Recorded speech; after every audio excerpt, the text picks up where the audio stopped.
যাই হোক না কেন 21শে নভেম্বরের আগে ভোট পর্ব মিটবেই মোটামুটি জানাই ছিল। এও মোটামুটি নিশ্চিত ছিল পুজো মিটলেই জানা যাবে নির্বাচনের দিনক্ষণ। যা ভাবা হয়েছিল হলোও তাই। ছট পুজোর পরই হবে বিহারের বিধানসভা নির্বাচন। সাংবাদিক বৈঠকে ঘোষণা করলেন মুখ্য নির্বাচন কমিশনার জ্ঞানেশ কুমার। বিহারে 243টি বিধানসভা আসনে 2 দফায় ভোট গ্রহণ হবে।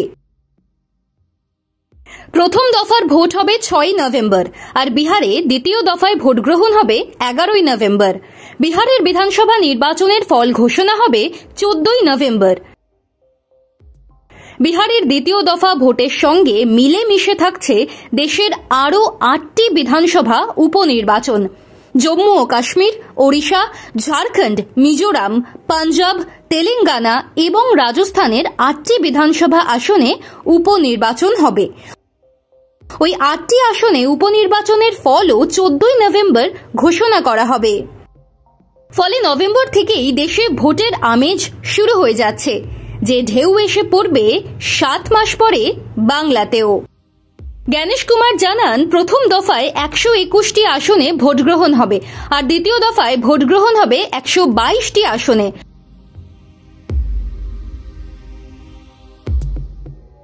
ভোটের নির্ঘণ্ট ঘোষণার পরই এদিন থেকেই বিহারে আদর্শ আচরণবিধি লাগু হলো বলে তিনি জানান।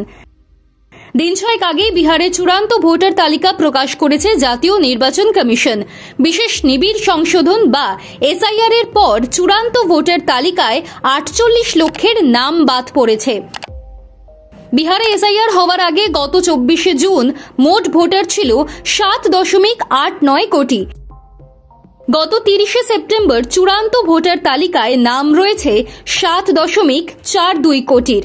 এই ভোটাররাই নির্বাচনে ভোটদান করতে পারবেন বলে এদিন জানিয়েছে নির্বাচন কমিশন।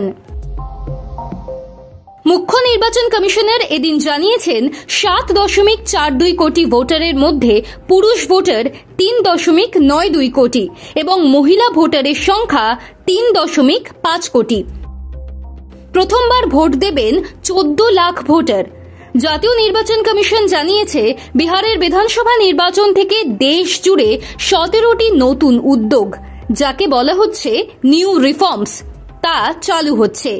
এর লক্ষ্য ভোট প্রক্রিয়াকে আরও স্বচ্ছ, আধুনিক এবং অংশগ্রহণমূলক করা,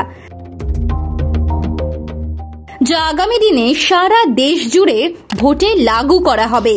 অর্থাৎ এগুলো বাংলার বিধানসভা ভোটের সময়ও দেখা যাবে।